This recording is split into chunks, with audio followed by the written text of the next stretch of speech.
vocês? Vamos para mais uma aula. Hoje a nossa aula é sobre interação medicamentosa, tá dentro da nossa disciplina de farmacologia, certo? E a gente vai aprender mais um pouco sobre farmacocinética e farmacodinâmica e também quais são essas interações medicamentosas, que algumas pessoas têm como um mito ou algum medo mesmo que aconteça alguma coisa. Primeiro, para a gente iniciar, lembrando na nossa aula passada, eu trouxe alguns conceitos básicos e hoje eu vou trazer outros. Eu perguntei na aula passada, por exemplo, qual é a diferença de remédio e medicamento. E hoje vocês vão saber qual é a diferença de fármaco, quando se fala fármaco, ou medicamento em si. O fármaco é uma substância química conhecida e de estrutura química definida dotada de propriedade farmacológica. No caso, pode ser chamado também de princípio ativo, é sinônimo. É justamente o que tem dentro do medicamento em si.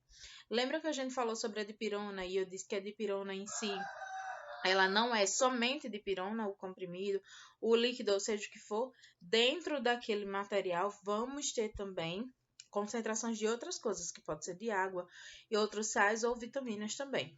Então, o fármaco que tem dentro o princípio ativo é dipirona, mas no contexto geral, a caixa, as cápsulas, dragas, seja o que for, é o medicamento em si, certo? É o produto farmacêutico final.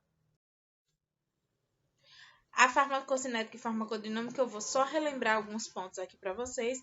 Na farmacodinâmica, nós vamos conhecer a potência desse medicamento, como uma droga vai exercer o seu efeito.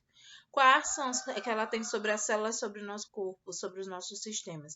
E qual a potência dela nessas células e nos nossos sistemas também. Continuação das próximas aulas. E com relação à farmacocinética, que a gente vai conhecer então o movimento, que é como esse fármaco entra e qual o caminho que ele faz dentro do nosso organismo, como essa concentração da droga, que é o fármaco, muda nos diferentes locais do organismo que ele passa. Então, se vocês lembrarem da aula passada, nós falamos sobre a farmacocinética no movimento, que o corpo faz absorção, distribuição, biotransformação, que é a parte do metabolismo, e vai para a excreção. Esse é o caminho que ela faz. Mas em cada parte do nosso organismo, cada parte que ela chega para fazer essa ação, né? Como é que ela age? O que é o que o nosso corpo faz com o fármaco em cada região. A interação medicamentosa, então, o que é? É um evento clínico, lembram da aula de primeiros socorros? Evento clínico, isso quer dizer que é algo que o nosso próprio metabolismo, nosso próprio sistema cria, certo? Em que os efeitos de um fármaco, que são as drogas, são alterados pela presença de outro fármaco, então se chama interação medicamentosa. Nesse caso, pode ter interação com outro fármaco, com alimento, plantas, bebidas ou algum agente químico ambiental. A gente conversou também em outras aulas, explicando novamente sobre essa questão de interação com um exemplo. Se eu como uma feijoada em grande quantidade, aquele feijão preto, todo recheado, se eu tomo em grande quantidade, qualquer fármaco que eu ingerir após a ingestão desse comprimido vai demorar na sua distribuição, na sua quebra, degradação, na sua biotransformação e na sua excreção. Vai demorar, porque o nosso corpo vai primeiro quebrar e absorver o feijão, a feijoada lá em grande quantidade. Então, pode existir interação medicamentosa de fármaco com fármaco. Por exemplo, eu tomar um comprimido e ele acabar afetando a ação de um outro tratamento que eu estava fazendo ou do meu anticoncepcional, certo? Vou trazer alguns exemplos aqui para vocês também. Temos a interação com alimentos, plantas, bebidas, como por exemplo, principalmente as bebidas alcoólicas, e com qualquer agente químico ambiental, como por exemplo drogas, né? Drogas ilícitas, que são crack, cocaína, principalmente as injetáveis, certo? Ou seja, eles podem interagir entre si com um aumento ou diminuição de efeito terapêutico ou tóxico de um ou de outro. Então, ele pode causar toxicidade, ele pode aumentar o efeito de um fármaco com essas interações ou ele pode causar diminuição. Esse exemplo que eu dei da feijoada, por exemplo, ela causa a diminuição do fármaco que você ingerir, certo? Mas existem outros exemplos que causam aí justamente o aumento. Aqui eu coloquei bem descrito assim, especificamente para vocês entenderem. Os medicamentos e essas interações nós podemos ter com medicamento, alimentos, plantas, suplementos, condição fisiopatológica que é os soros fisiológicos, existem medicações que não podem ser feitas dissolvidas com soros fisiológicos, bebida alcoólica e exames laboratoriais. Possíveis efeitos: aumento, redução ou reações adversas também. Podemos ter, por exemplo, uma alergia, certo?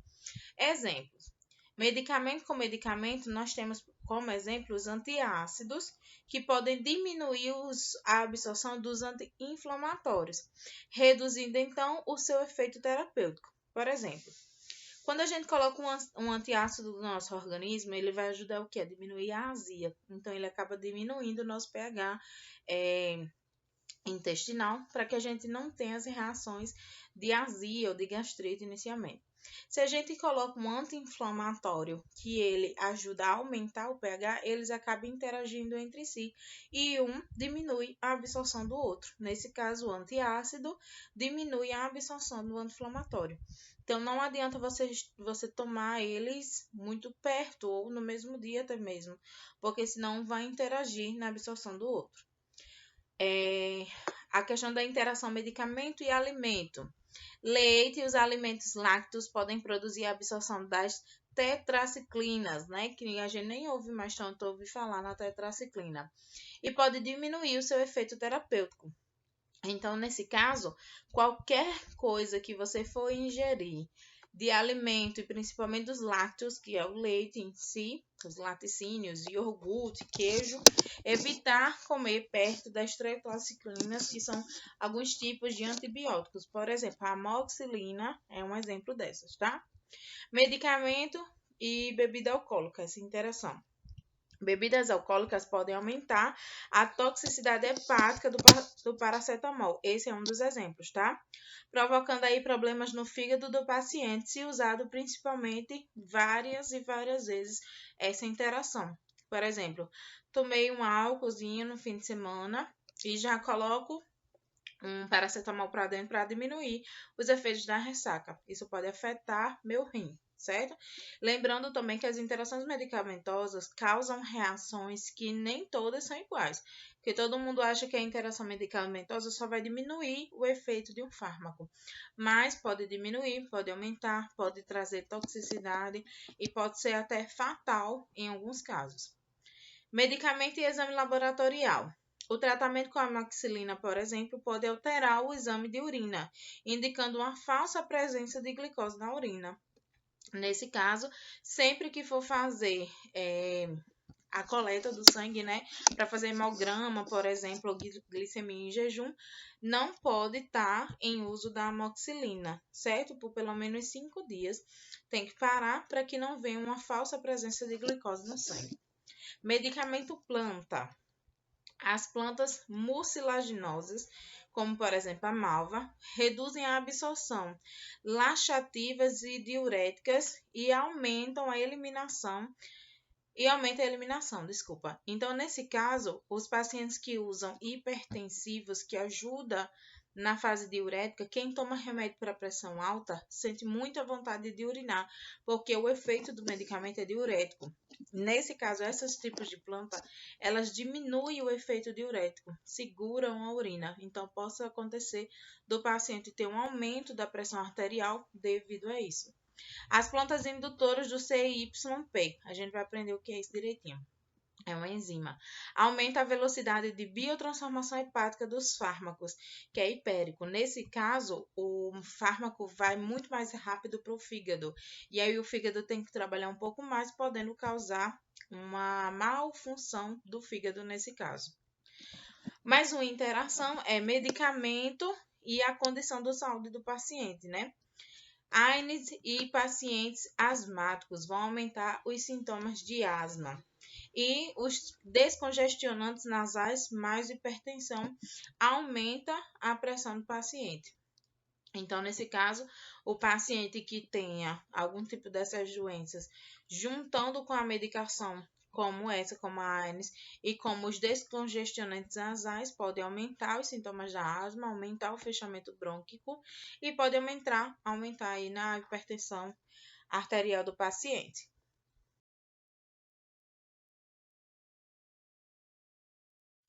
A gravidade da interação medicamentosa. As gravidades vão aumentar e vão diminuir a depender do tipo de condição que está em com o medicamento, se é medicamento com alimento e por aí vai.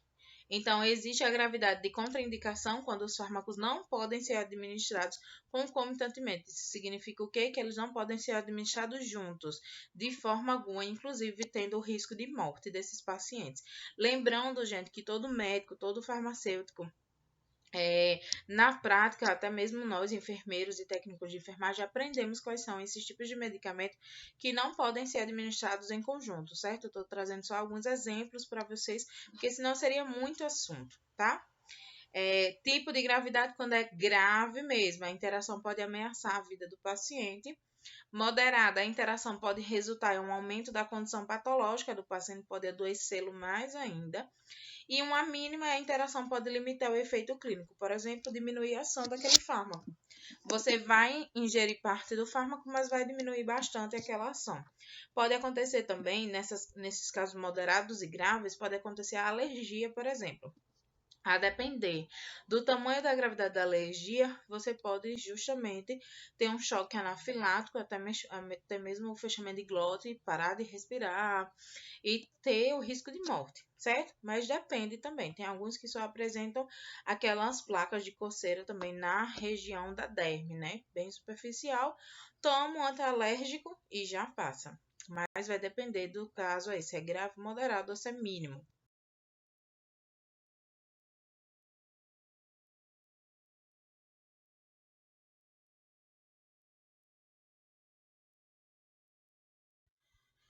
Os tipos de interações ainda nós temos medicamentos e fitoterápicos. Fitoterápicos, para vocês lembrarem, basicamente, são aqueles medicamentos que têm ação com plantas, certo? Não são feitos especificamente de produtos químicos, mas têm suas ações mais naturais. Antes da absorção, nós temos a interação farmacêutica, que são reações físico e química com o paciente e com o fármaco. Então, existe a questão de incompatibilidade, eu dar uma medicação que o seu corpo não está acostumado ou que não vai receber de forma alguma. Solubilidade, que significa que esse fármaco que você dispensou no organismo do paciente está muito diluído.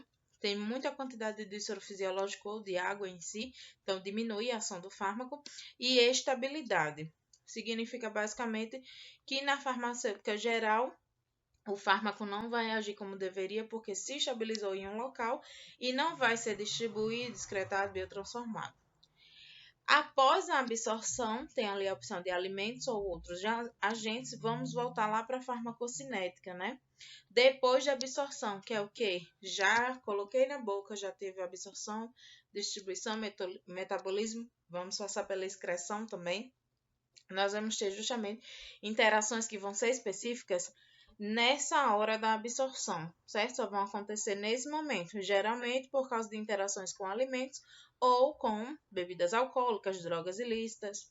A farmacodinâmica, que vai ter aí o efeito de sinergismo e antagonismo, que vocês vão entender também na próxima aula, mas fala basicamente sobre o fármaco tem que achar a célula certa para agir. Lembram que a gente falou sobre a dor de cabeça, como é que o dipirona encontra, basicamente? Ele se distribui totalmente pelo nosso sistema e vai para o nosso sistema neural, né? Vai lá para os nossos neurônios. Mas ele tem que achar a célula certa para que ele consiga agir e amenizar a dor que estamos sentindo ou até mesmo a febre, certo? Então, se o fármaco não faz isso, atrapalha totalmente e acaba tendo a interação medicamentosa também.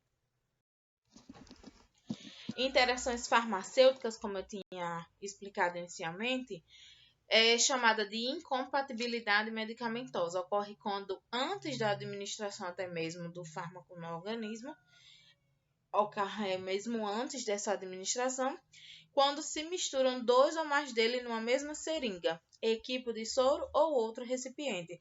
Eu dei o exemplo na aula passada de que eu basicamente não gosto que misture os fármacos, né, para ser injetados. Existem alguns fármacos que não têm essas interações farmacêuticas, mas que podem ser administrados sim juntos na mesma seringa administrado no músculo ou na veia do paciente, mas de preferência que sejam administrados separadamente, inclusive com espaçamento de tempo entre eles, para que não tenha perigo dessa interação farmacêutica.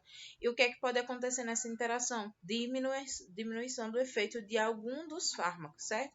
Um agir sobre o outro, interagir no outro. Então, se você mistura 2 ou mais dele numa mesma seringa, no equipo, no soro, em qualquer outro recipiente, antes mesmo de administrar no paciente, já existiu a interação farmacêutica, já existiu uma interação entre os dois fármacos, né? As duas drogas que vão acabar diminuindo o efeito uma da outra ou se juntando para ter um efeito muito mais forte. Pode ocorrer a parte da interação com a própria fórmula em materiais, que aí a pessoa que está administrando vai ter essa comunicação de fármacos nos materiais, na seringa, catéteres, nos vidros ou nos plásticos. Os diluentes serem trocados também, que é o que vai diluir aquela medicação, seja ela em pó principalmente, e a estocagem, a forma que eu guardei e armazenei esse diluente. Por exemplo, esse diluente e esse fármaco. Por exemplo, lembram que as vacinas, eu dei alguns exemplos também da vacina, que elas não podem congelar, elas não podem pedrar, né? Como a gente diz, cristalizar. Se elas fazerem isso, elas vão perder o seu efeito e vai ter uma diminuição total. Então, você acaba perdendo aquele frasco de vacina. É basicamente na estocagem que já começa essa interação. Exemplos de incompatibilidade. Diazepam e soluções fisiológicas. Eu não sei se vocês já sabiam disso, mas uma curiosidade, o diazepam não pode ser diluído em nada, certo? Vou explicar basicamente a questão da administração de medicações. O diazepam é uma medicação que pode ser aplicada no músculo, né, lá no glúteo, no bumbum do paciente, ou pode ser administrada na veia. No geral, todas as medicações que são aplicadas na veia de um paciente precisam ser diluídas em água para injeção, em soro, certo? Precisam ser diluídas, porque é um fármaco altamente forte que vai entrar na veia do paciente, então o paciente sente muita dor. Mas o diazepam é uma das poucas medicações, inclusive basicamente uma das únicas, que não pode fazer mistura dela com soluções fisiológicas para tentar diluir. Ele tem que ser administrado somente ele na veia do paciente, que pode acontecer precipitação. Precipitação no termo químico, para eu tentar resumir para vocês entenderem, precipitação é quando o fármaco meio que congela antes do tempo. Então, o diazepam basicamente cristalizaria se entrassem em conjunto com soluções fisiológicas. Ele endureceria, então perderia o seu efeito e acabaria com muito mais dor quando fosse entrar na veia do paciente. Existe a heparina e a hidrocortisona, que pode acontecer nessa interação ter a inativação da heparina, o hidrocortisona acabar diminuindo a ação da heparina. Hidrocortisona, inclusive, é um antibiótico. Penicilina e a hidrocortisona, no caso, são 2 antibióticos que acaba acontecendo da penicilina, que é a famosa bezetacil, acabar se inativando por causa dessa interação. E insulina, mesmo frasco ou seringa aí, a insulina que seja misturada, seja no mesmo frasco ou seringa, existe também a precipitação e a inativação dela.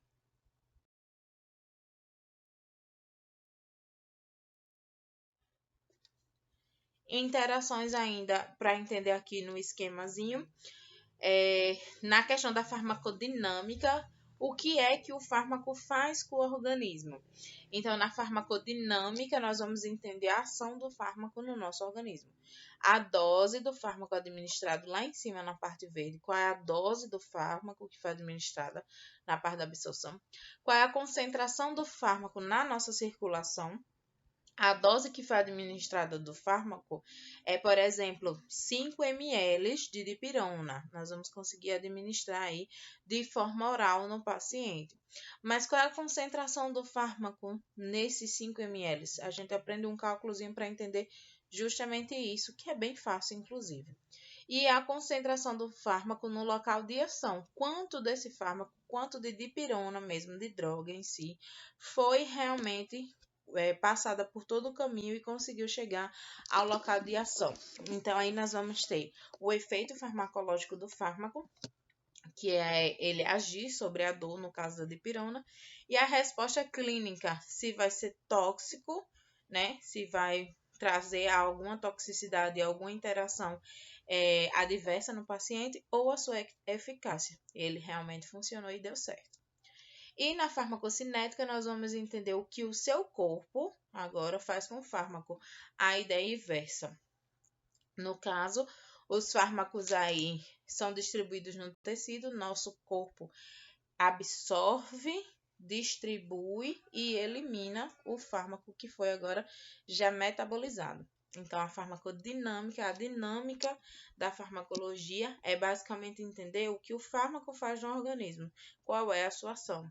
E a farmacocinética, a cinética da farmacologia é entender o que é que o corpo faz agora com o fármaco, qual é o caminho que esse fármaco percorre no nosso organismo. Nós vimos interações farmacêuticas e agora a gente vai ver interações farmacocinéticas. Elas são aquelas que o fármaco altera a velocidade ou a extensão de absorção e distribuição no nosso organismo, de biotransformação e excreção dos fármacos, alterando então a concentração do fármaco no local de ação. Isso significa que as interações farmacocinéticas, que geralmente acontecem por causa de misturas de fármacos com alimentos ou com outras drogas ou com líquidos, geralmente acontece esse tipo de interação, acaba acontecendo que a concentração do fármaco no local de ação e acaba acontecendo que não melhorou da dor, da febre ou da inflamação ou de qualquer outra coisa e culpa o fármaco, né? Mas na verdade houve aí uma interação farmacocinética.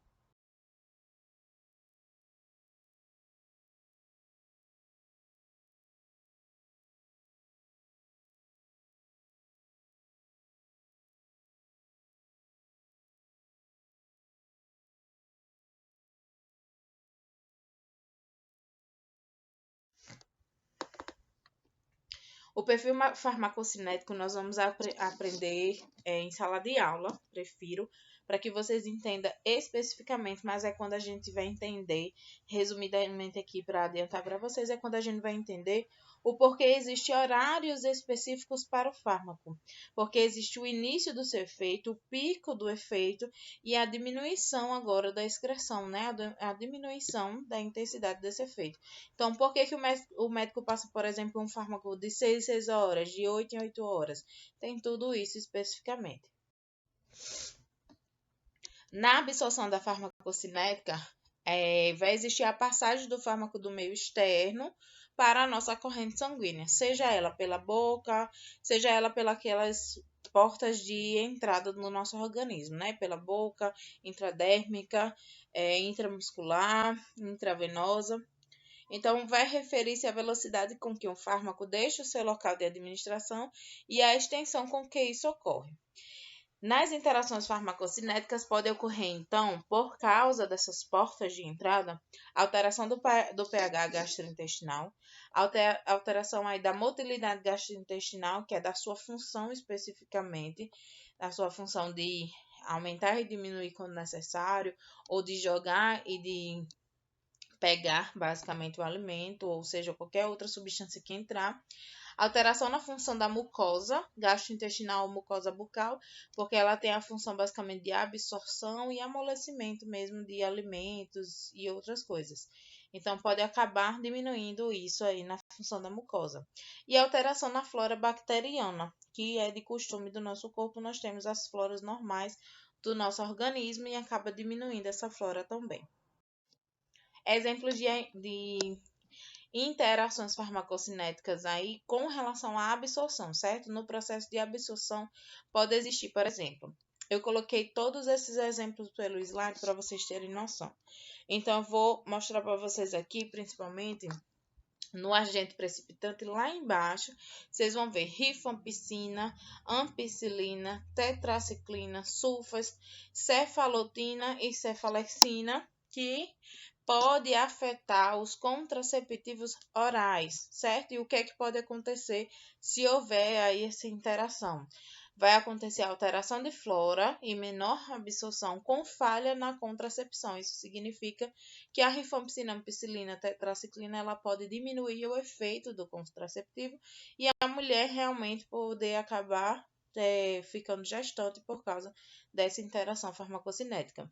Então, se a mulher faz um tratamento com essas medicações, o médico, antes de passá-los, antes de informar para a mulher fazer esse uso dessa medicação, já pergunta qual é o tipo de contraceptivo que ela faz uso para que não tenha o risco dessa mulher acabar engravidando por causa dessa interação.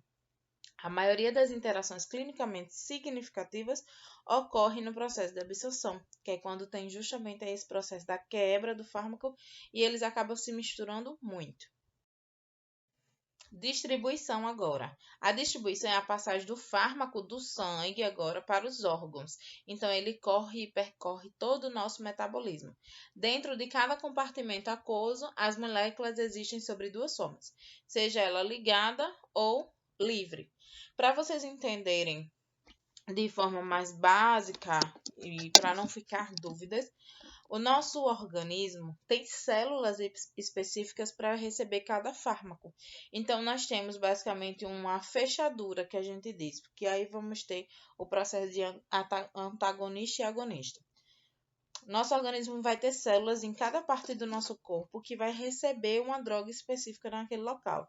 Então, um paciente que é hipertenso, diabético, o medicamento tem que conseguir agir naquela porta específica. Então, o medicamento é a chave e a célula do paciente é a fechadura, né? A porta em si. Se o fármaco, que é a chave, entrar na fechadura e não girar, não abrir, ele não vai conseguir fazer o quê? Não vai conseguir entrar. Então, acaba que na própria distribuição, que é quando o fármaco deveria encontrar essas células específicas, acaba acontecendo basicamente da chave não girar, da chave não abrir a porta. E aí o fármaco não fazer a ação que deveria fazer. Por isso que algumas vezes o paciente inicia com a medicação, mas não deu certo, não fez a ação necessária, e o médico acaba passando outra por saber que provavelmente o fármaco que ele passou não encontrou a célula correta. O nosso organismo não aceitou aquela chave. Então, ele tem que usar um outro fármaco, uma outra chave, para abrir a fechadura mais corretamente. Exemplos de interação farmacocinética nós temos aí, agora relacionado à distribuição, tá? Ácido acetil salicílico, que está relacionado, que é o AS, tá, gente? O agente que ele pode afetar é o naproxeno. Pode existir, então, nesse mecanismo geral, uma competição pelas proteínas plasmáticas, o que é basicamente que as proteínas que são as que têm que ser abertas, que é a fechadura específica, são as células que têm que se abrir. O ácido acetil salicílico começa a competir com o naproxeno, acaba que nenhum nem outro tem uma ação total, porque eles não conseguem abrir em conjunto porque estão competindo muito. Isso eu estou explicando de forma mais simples possível para vocês tentarem entender, certo? Eu sei que o assunto é grande, é muito bom para Desculpa, é muito bom quando a aula é gravada justamente para que vocês voltem, tentem entender novamente o que eu quero dizer. Sei que é muito assunto, é um pouco complicado, são nomes diferentes que vocês estão vendo agora, mas a forma mais simples de entender é basicamente essa. Eles estão competindo para entrar numa porta e acaba que o efeito de um ameniza o outro por causa disso. Um outro exemplo que eu vou trazer para vocês aqui nessa questão é a epinefrina, que ela vai interagir com anestésicos locais, aqueles anestésicos que o médico coloca na pele ainda, certo? Na derme. São os locais que agem no local e não são anestésicos gerais. Então, pode acontecer essa interação e acontecer a vasoconstricção e preservação anestésica. O que isso significa? Vasoconstricção são os vasos, veias e artérias começarem a fechar, que fazem contração, então elas começam a fechar, podendo causar inclusive um infarto ou um AVC no paciente. Preservação anestésica, que esse paciente vai ficar muito groggy. O efeito anestésico não vai passar, então vai ficar por muito tempo naquele paciente, podendo causar outras situações também patológicas.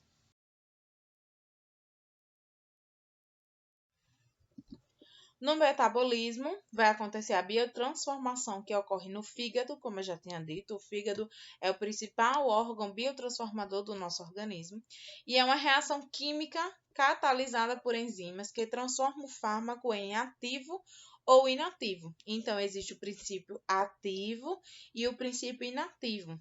Mas aquele que está lá no frasco, que a gente conhece como fármaco, ele não entrou ainda no nosso organismo, ele sempre vai ser um princípio ativo, certo?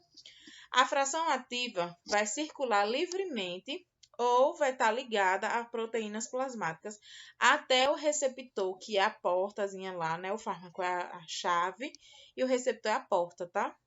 Até que ela ache o receptor e faça o seu efeito. Até então, se ela não achar esse receptor, ela vai ficar circulando livremente e não vai ter ação nenhuma, basicamente. O principal sistema enzimático envolvido no metabolismo dos fármacos é uma hemoproteína oxidativa que está localizada no fígado. Então, basicamente, a hemoproteína está relacionada ao sangue. Então, basicamente, depois que essas enzimas, depois que esses fármacos, desculpa, depois que esses fármacos giram no nosso organismo e não acham nenhum receptor para que eles façam seu efeito, eles vão para o fígado, porque lá eles vão achar essa proteína, hemoproteína oxidativa, que está localizada lá no fígado, que ele então vai quebrar, vai recebê-los, quebrar, biotransformar e deixá-los agora inativos, para que eles não deixem o nosso organismo tóxico, certo? Se esses fármacos não saírem, e eles só vão sair depois que passar pelo fígado, se eles não saírem do nosso organismo, a gente pode ter diversos problemas nos rins, no fígado, na bile, diversos problemas porque está tóxico o nosso sangue, está cheio de produto sem estar sendo usado e vai ficar cheio de produto toxicando lá, basicamente, o nosso sangue, certo? Aqui eu coloquei basicamente que existe a indução enzimática e a inibição enzimática. Então, a indução ela aumenta algumas coisas e a inibição diminui, certo? Acontece isso lá no fígado, inclusive. O aumento do metabolismo pode acontecer na indução enzimática, aumento da velocidade de biotransformação hepática dos fármacos. Quando aumenta essa velocidade, isso não é bom, certo? Porque os fármacos têm um tempo específico para rodar até acharem a enzima no fígado. Se eles foram de imediato, eles não vão ter nem a chance de fazer nenhum efeito no nosso organismo. Aumento da velocidade de produção de metabólitos, que são enzimas que vão metabolizá-las.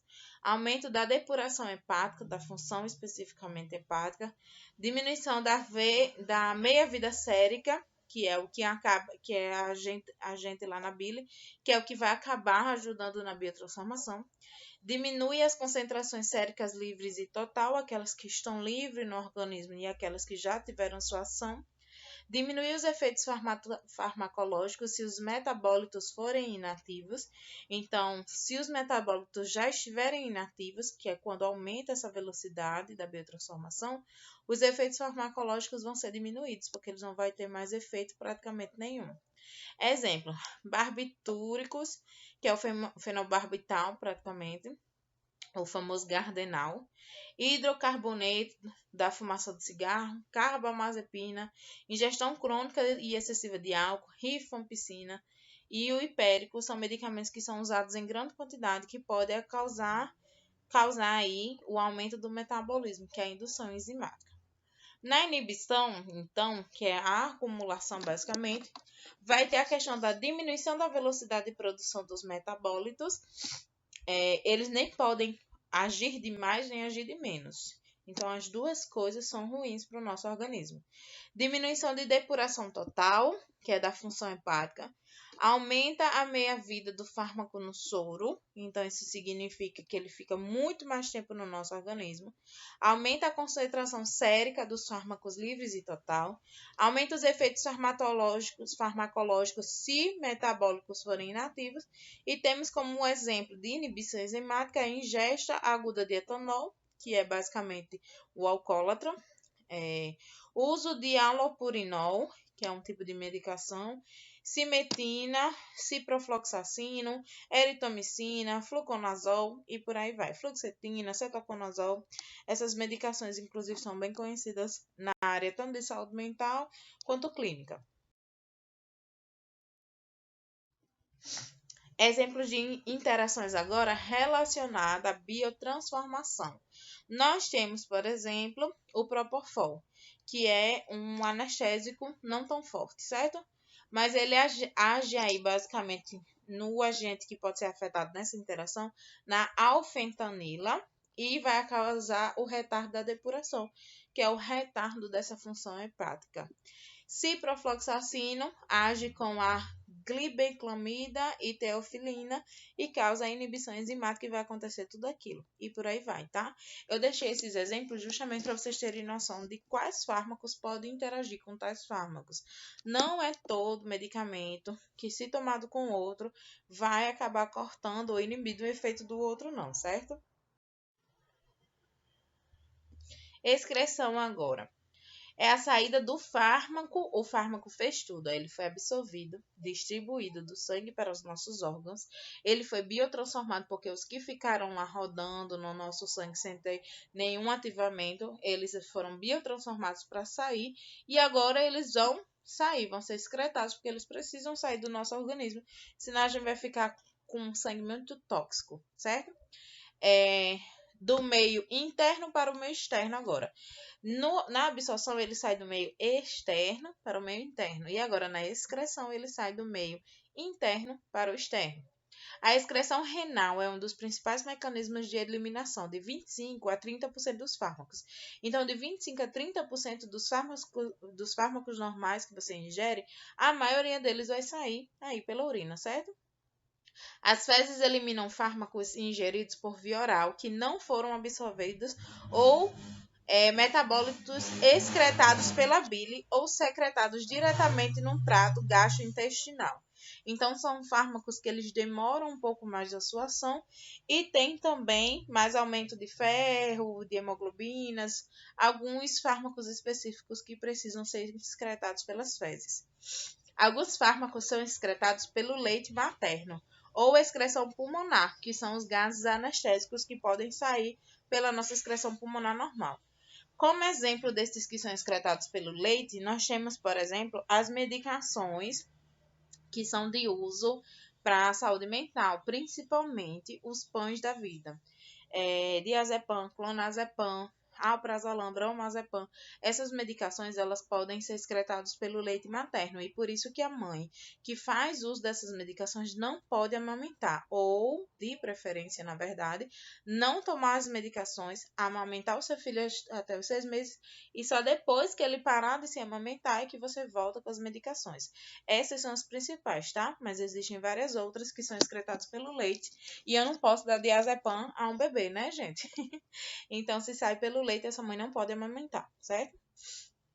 Interações farmacocinéticas podem ocorrer. A alteração do pH urinário. Então, algumas medicações podem deixar a sua urina bem mais ácida, inclusive concentrada até na cor, que fica aí uma cor bem mais forte, né? Bem forte, especificamente.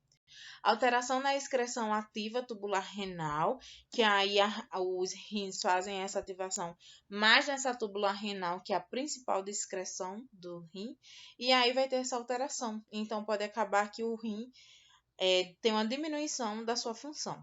Alteração no fluxo sanguíneo renal, então é também um dos tipos de coisas que pode diminuir a função renal, e alteração na excreção biliar e ciclo enterohepático, que é a comunicação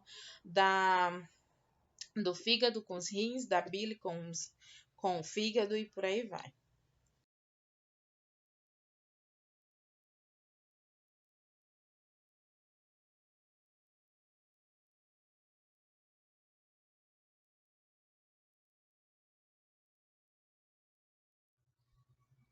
Exemplos dessas interações agora relacionadas à excreção. Nós temos vários exemplos aí e eu vou trazer aqui os exemplos, os mais conhecidos, que são os diuréticos osmóticos com o lítio. O lítio é um tipo de medicação também, certo? Os diuréticos osmóticos com lítio, eles podem aumentar a excreção. Isso é bom? Não. A pessoa tem que ter a excreção, mas nem de mais, nem de menos. Então, os diuréticos, eles vão juntamente com o lítio, é excretado demais. Isso quer dizer que vai se perder a função desse fármaco, que ele deveria agir por mais tempo. Por exemplo, se eu tomo uma medicação de 8 em 8 horas, então a ação dessa medicação tem que durar 8 horas. Mas se eu excreto, se eu aumento a excreção, vamos dizer que a cada 2 horas eu vou urinar e acabo excretando esse fármaco. Então, a ação do fármaco, que deveria ser de 8 em 8 horas, está sendo agora de 2 em 2 horas, certo? Lembrando mais uma vez, pessoal, nós estamos aqui agora no último momento da farmacocinética, que é a excreção. Falamos de absorção e suas interações que podem acontecer, absorção, distribuição, a biotransformação, a metabolização dos fármacos e a excreção. São muitos assuntos, muitos nomes diferentes. Estou tentando resumir e explicar o máximo possível. Quando a aula é gravada é um pouco mais difícil ainda, mas estudem, certo? A gente só aprende isso aqui, só lembra isso aqui estudando. A gente só entende realmente. Não precisa vocês lembrarem do nome de todas as medicações que eu coloquei e que eu falei aqui, não. Mas vocês lembrando como acontecem essas interações e o porquê acontece, já é o suficiente para vocês entenderem e não causar nenhum tipo de lesão no paciente ou morte no paciente também, tá certo?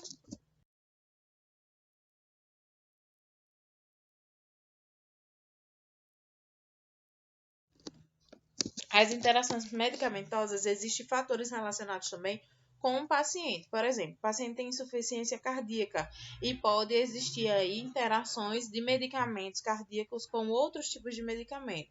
Função renal, função hepática, nível sérico de proteína, pH urinário. Se ele tiver todos esses fatores, ou algum deles em si, ele vai ter uma chance maior de ter interação medicamentosa.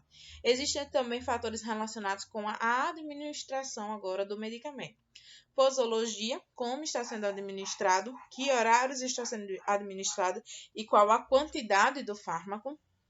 A via de administração, se um paciente faz uso de medicação e todas as medicações são via orais, o risco de interação medicamentosa é muito maior. Mas se um ele faz oral, outra sublingual, outra intramuscular, outra faz intravenosa, então o risco de interação medicamentosa já é menor.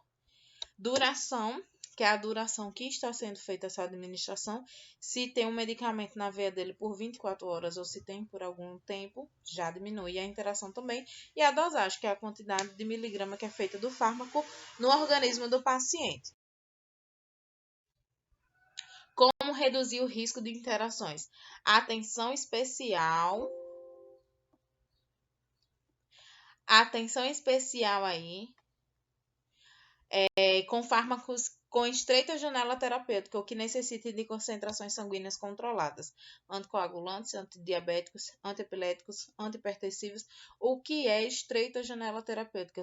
São aquelas medicações que ela tem que ser tomada todos os dias. Isso quer dizer que elas não têm força suficiente para curar ou para sanar o problema do paciente em somente 2, 3 dias.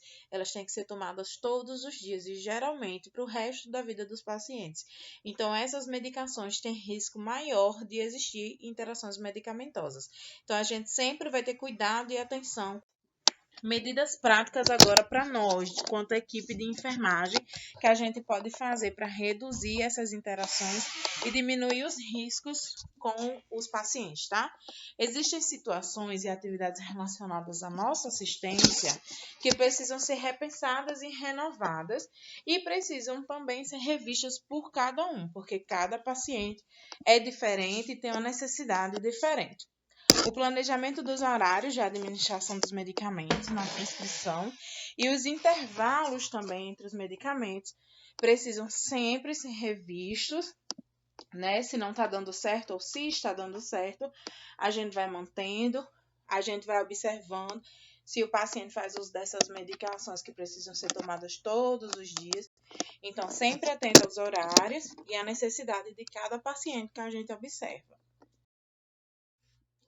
Nas infusões parenterais, Vocês já sabem as diferenças, né? Parenterais são aquelas que estão relacionadas às vias que vão direto na veia, certo? Principalmente as injetáveis. Evitar colocar os mesmos horários de administração vários medicamentos intravenosos. Evitar misturar medicamentos na mesma solução, no mesmo recipiente, como eu disse a vocês. Existem algumas que podem, mas o melhor realmente é evitar, a não ser situações de criança, né? Para que a gente amenize as furadas e tudo mais. Mas se for adulto, gente, dá para aguentar 2 furadinhas assim.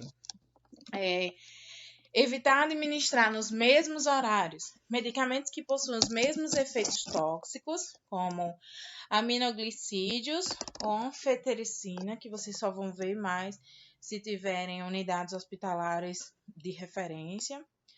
Usar vias de infusão diferentes na vigência de associação de medicamentos de compatibilidade desconhecida ou duvidosa. Por exemplo, o paciente só está com um acesso venoso, o quê? Só está com um braço furado. Mas eu não sei se aqueles medicamentos vão interagir entre si. Eu não sei se o paciente tem alergia, eu não sei se ele pode ter alguma interação medicamentosa e alguma reação adversa. Então, o melhor é que eu tenha um outro acesso para infundir essa medicação. Usar sempre que possível a administração em bolos. Em bolos é basicamente a medicação que não tem uma diluição muito grande e não passa muito tempo no organismo do paciente. Ela não é diluída em um soro de 1000 litros ou de 1000 ml, quer dizer, ou de 500 ml. Ela vai ser diluída só em um pouquinho e vai ser rápida a sua infusão. Observar alterações visíveis quando da reconstituição e diluição de medicamentos, turvação, precipitação, mudança de coloração.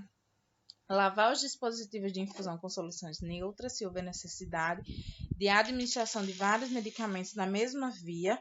Isso quer dizer que, se eu lavar, gente, não é botar embaixo da torneira não, viu? Lavar é basicamente eu passo o medicamento e depois eu vou em sulfa aí, coloco na via mesmo, na mesma via, faço a infusão 50 ml de soro fisiológico, de água para injeção, para tirar resquícios daquele medicamento e poder administrar outro. É igual aquela questão de lavar a sonda do paciente. Vocês lembram em nutrição? Elaborar um guia de incompatibilidades medicamentosas com os agentes mais utilizados nos serviços e que fique de fácil acesso para você sempre lembrar, tiver dúvida, olhar, tudo mais. O farmacêutico, sempre que houver dúvidas em relação aos efeitos indesejados ou compatibilidade medicamentosa, vai estar disponível para a gente, né? O farmacêutico, o médico, outro profissional de enfermagem que tenha mais conhecimento na área também. Na administração de medicamentos via enteral, evitar colocar os medicamentos nos mesmos horários de administração, vários por via enteral, seja por sonda, por via oral, via ocular. Evitar a administração simultânea de vários comprimidos, via oral ou pela sonda. 8 comprimidos de uma vez, tem paciente que faz isso. E ainda mais sem um copinho de água lá naquela quantidade, né? Vocês lembram? 100 ml a cada comprimido. Obedecer um intervalo de aproximadamente 2 horas na administração de antiácidos e outros medicamentos. Lembra que o antiácido ele interfere principalmente na ação do anti-inflamatório? Então, pelo menos 2 horas e, se melhor ainda, que não seja administrado no mesmo dia. Mas até 2 horas a gente pode fazer a administração de outro medicamento porque já vai ter passado a ação do antiácido, certo? Utilizar sempre o mesmo veículo: leite, suco de frutas, água, na administração de medicamentos que sofrem alteração da biodisponibilidade. Então, são medicamentos que podem ser administrados com suco, leite ou outra substância que possa ajudar aí na questão do caminho. Mas sempre tem que estar prescrito pelo médico, certo? Evitar associar grupos de medicamentos alvos e precipitadores dos mesmos horários de administração. Vou explicar direitinho, mas para resumir, se o paciente toma 2 tipos de medicação para hipertensão, eles são medicamentos alvos, todos os dois têm a mesma função, só que são marcas diferentes, então evitar que eles fiquem nos mesmos horários. Mas se for prescrito pelo médico é porque ele sabe que não vai ter uma interação medicamentosa ali, a gente pode fazer normalmente.